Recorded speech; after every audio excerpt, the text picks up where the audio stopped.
Bonjour Madame Gregbe. Bonjour monsieur. Donc, comme vous savez, on va passer à un entretien d'évaluation. Je vais vous poser quelques questions. Ça se déroule sur plusieurs étapes. Donc ma première question, ce sera comment est-ce que vous qualifieriez votre première année en tant que manager ici? Bon, l'année s'est très bien passée. D'accord. Elle a été positive à mon avis. Voilà, en fait, suite à ma promotion l'année dernière, j'ai pu intégrer l'équipe et pouvoir prendre en main les diverses tâches qui m'avaient été confiées. Donc ça a permis à ce que je puisse m'épanouir parce que le dernier poste que j'avais, je commençais un petit peu à m'ennuyer. Donc le fait que je puisse en fait avoir cette promotion et changer de poste et de direction aussi m'a permis de pouvoir m'épanouir au niveau du travail. Et puis bon, c'est bien tombé le fait que mon prédécesseur puisse aller à la retraite. D'accord, j'ai bien compris. Est-ce que vous pourriez me décrire en quelques mots, de manière très synthétique, votre poste, donc en tant que manager, ce que vous faites? Aujourd'hui, je m'occupe de gérer les comptes d'exploitation, de pouvoir aussi garantir tous les résultats en termes de chiffre d'affaires, de stock, de gestion des pertes également, de frais du personnel. En tant que gestion des pertes, c'est surtout parce qu'on a remarqué qu'on s'est fait voler des produits, donc c'est un petit peu complexe. Et sinon, je m'occupe aussi d'organiser les rayons du magasin, parce qu'il faut bien que je mette aussi la main à la pâte avec mon équipe et montrer l'exemple. Je fixe également les prix de vente en fonction de la concurrence et des prix du marché. Et j'anime et j'encadre l'équipe de vente tout en rendant compte à la hiérarchie. D'accord. Et comment vous vous sentez dans ce nouveau poste? Est-ce que vous vous sentez bien? Est-ce que... Je me sens un petit peu, sur le plan relationnel, un petit peu coincée parce que j'arrive à ne pas me faire respecter par mes collègues qui sont un peu plus âgés que moi, pour la plupart. Ensuite, aujourd'hui, concernant mes missions, on va dire, elles sont intéressantes. Elles sont intéressantes. Mais quelles sont les missions qui vous plaisent le plus finalement? Me plaisent le plus le relationnel, le fait de pouvoir parler avec les clients, D'accord. le fait de pouvoir venir en aide à l'équipe de vente aussi. Et puis, j'apprécie aussi le fait d'avoir un pouvoir de décision, voilà, sur le merchandising et la fixation des prix sur les produits. Mais bon, après, c'est vrai que bon, je les fixe, mais c'est au niveau aussi, c'est en fonction des prix du marché. Vous aimez décider. Exactement. D'accord. Donc on va passer à la deuxième étape qui consiste à l'analyse de votre travail. Oui. Donc ce que vous avez fait, vos résultats, etc. Donc ma première question sera, donc depuis notre dernier entretien, qu'avez-vous changé, qu'avez-vous changé par rapport à votre ancienne méthode de travail? Je suis plus à l'écoute des vendeurs. Ça a permis à ce qu'aujourd'hui, ils puissent être plus à l'aise pour tout ce qui est communication. Exactement. Échange interne, en ce qui concerne par exemple la demande des congés, la demande de permission, ou même ne serait-ce que même quand par exemple ils ont besoin d'un outil. C'est vrai qu'au début, c'était un petit peu compliqué parce qu'on ne se connaissait pas. Mais là, aujourd'hui, les choses commencent à être plus fluides. Okay. Malgré tout ce que vous me dites là, j'ai remarqué une baisse de chiffres, une baisse de chiffre d'affaires. Donc, selon vous, de quoi vous manquez pour atteindre vos objectifs? J'ai manqué d'autonomie. C'est vrai que je décide, mais pour prendre une décision sur certains prix de produits, en ce qui concerne aussi voilà, des décisions managériales, je suis obligée d'avoir d'abord l'aval au niveau de la direction. Et au lieu de pouvoir le faire seul, donc c'est un petit peu un frein. Et aussi le fait que je puisse être plus jeune que la plupart des vendeurs que aujourd'hui je manage. Et bon, ils ne m'écoutent pas forcément tout de suite. Excusez-moi Madame Gregbe, mais c'est un petit peu de votre faute. Exactement. Parce qu'on avait prévu organiser des formations par rapport au management. Et je crois que vous aviez fait 2 formations sur 3, je crois, sur les 3 prévues. La troisième étant la plus importante. Donc c'est un petit peu de votre faute si on se retrouve dans cette situation-là. Bon, pas vraiment. Hein. Je peux vous ramener la balle parce que faut dire que je vous avais prévenu que j'avais un enfant voilà, qui n'allait pas bien. Et donc forcément, c'était à cette époque-là. Donc j'ai pu choisir, madame, si vous voulez faire une carrière ou vos enfants. Écoutez, les enfants, ça ne se commande pas, ça vient tout seul. Je suis désolé, je sais pas comment vous voulez faire votre place, l'enfant. Bref.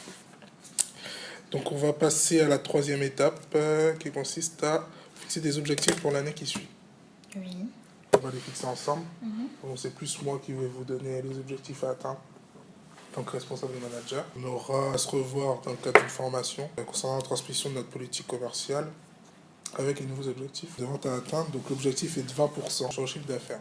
Oui. Donc à ce sujet, comment est-ce que vous comptez sensibiliser vos troupes, votre équipe, par rapport à cet objectif de 20% à atteindre? De quelle manière vous allez sensibiliser, motiver vos troupes? Comme d'habitude. C'est-à-dire comme d'habitude, en les encourageant sur le floor. Qu'est-ce que vous appelez le floor? Sur quand ils sont en train de travailler, quand ils sont en train de mettre, de fixer les prix sur les produits, de mettre les produits en rayon, avant que le magasin n'ouvre. C'est comme ça que j'ai l'habitude de faire. Cela marche très bien. Donc, je pense qu'il va falloir changer votre manière de faire parce que ça n'a pas marché jusqu'à aujourd'hui. Vous n'avez pas réussi à atteindre vos objectifs. Donc, je pense qu'on en a discuté en amont.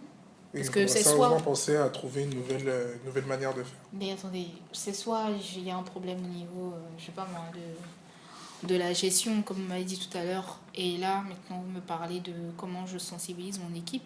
Après, si vous me proposez une solution, on va voir comment y remédier. On va réfléchir ensemble, de toute façon. On aura l'occasion de se revoir plusieurs fois. Je vous inscrirai donc à une formation pour vous permettre d'être plus efficace par rapport à ça. Oui. Et je vous ferai part des dates dans les prochains jours. D'accord. Okay. Donc, afin de procéder au recrutement des 2 nouvelles personnes qui vont arriver. Ah, donc elles seront 2. On avait besoin qu'une seule, mais ça va être très bien. Non, mais je vous avais dit 2 tout à l'heure. D'accord. Je sais pas si vous suivez correctement, mais bon, bref. Donc, des 2 nouveaux membres, vous allez accompagner notre assistant RH par rapport à ça au salon de l'emploi qui se déroulera le 10 mars dans notre ville. Donc, vous aurez déterminé les candidats à recontacter et vous serez également chargé de les former à leur arrivée. Oui. Donc je sais pas, vous aurez le temps de... Ça ne fera pas une trop grosse surcharge de travail. Après, si vous me dites que j'ai besoin d'atteindre des objectifs et que il faut être là, si chez vous-même... Excusez-moi, allô Samy, ça va? Ouais, ça va. Oui, je sais, c'est sur la Saint-Valentin. Je suis en entretien, là, Sam. Really, nigga? T'inquiète. Oui, à ce soir. Bisous. Moi aussi. Bisous. Moi aussi. Bisous. Excusez-moi. Excusez-moi. Donc, je suis en train de vous dire que... après, ça dépend de vous. Si ça ne dérangera pas, j'aimerais pas après qu'on vienne me dire que ça outrepasse mes missions. Donc, oui, il n'y a pas de problème. Surtout, que je serai appelée à travailler avec les deux personnes recrutées. Donc, d'un côté, oui, ça ne me dérange pas. En tout cas, pour ma part. Mais seulement qu'il ne faudrait pas que ça me retombe là-dessus. D'accord, ok. Donc, en attendant, je vous demanderai de continuer à motiver vos équipes. Oui. Avec des briefings journaliers, d'informer les performances aussi des équipes par rapport aux ventes de la veille. Oui. Ça, c'est très important. Je vous propose aussi de vous aider à remplir la DURP, tenir des fiches d'infos mensuelles sur les problèmes rencontrés et les éventuelles solutions que vous fournirez dans un compte rendu à la hiérarchie toutes les semaines. Donc chaque semaine, il faudra rendre. J'ai l'habitude de le faire, donc c'est... Donc, tout à fait normal. Vous allez le faire, il n'y a pas de problème. C'est clair? Ah oui. Ok. Là, on va passer à la dernière partie de notre entretien, qui concerne les perspectives d'évolution professionnelle à court terme. Je vais vous poser 2 questions. J'aimerais que vous me répondiez de manière la plus synthétique. Donc, première question, quelles compétences et connaissances voulez-vous développer ou acquérir au cours des prochains mois pour bien réaliser les activités liées à votre fonction actuelle? Quand j'y réfléchis, j'aimerais être formée à la sécurité et aussi avoir des sessions de formation sur les nouvelles techniques de merchandising. Concrètement, quand je parle de sécurité physique et puis sécurité aussi au niveau numérique parce que le e-commerce se développe donc, et que cela représente 15% de nos ventes. Donc j'aimerais en fait plus tard évoluer dans le e-commerce. Donc je préfère déjà avoir une formation en amont. D'accord. Voilà. Donc par rapport aux autres formations, pour vous c'est le e-commerce? Oui, e-commerce c'est sécurité web et qui me permettrait de pouvoir au moins gérer c'est noté. Excusez-moi.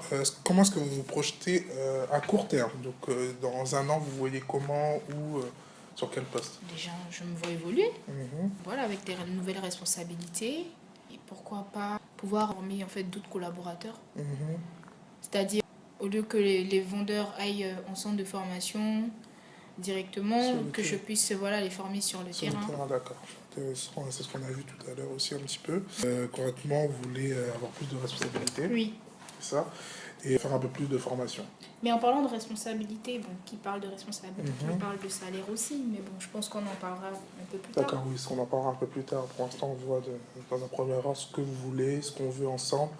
Et après, on pourra négocier niveau rémunération, il n'y a pas de problème. Voilà, donc c'est fini pour moi. Vous avez des questions? J'aimerais juste savoir quand est-ce que vous comptez planifier le recrutement des nouvelles personnes? D'ici le mois d'avril, je pense. C'est toujours en discussion, je vous ai dit, c'est dans les tuyaux. Donc, on verra ça, mais d'ici un mois et demi, 2 mois, je pense que ça sera bon. D'accord, ok. C'est bon pour vous? Oui, oui. Ok, ben, je vous remercie, Madame Regbé. Merci à vous. On aura, comme je vous ai dit, on aura l'occasion de se revoir. Si vous voulez passer dans le bureau, il n'y a pas de problème. D'accord. Ok. Merci à vous. Merci. Au revoir. Au revoir.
Exactement.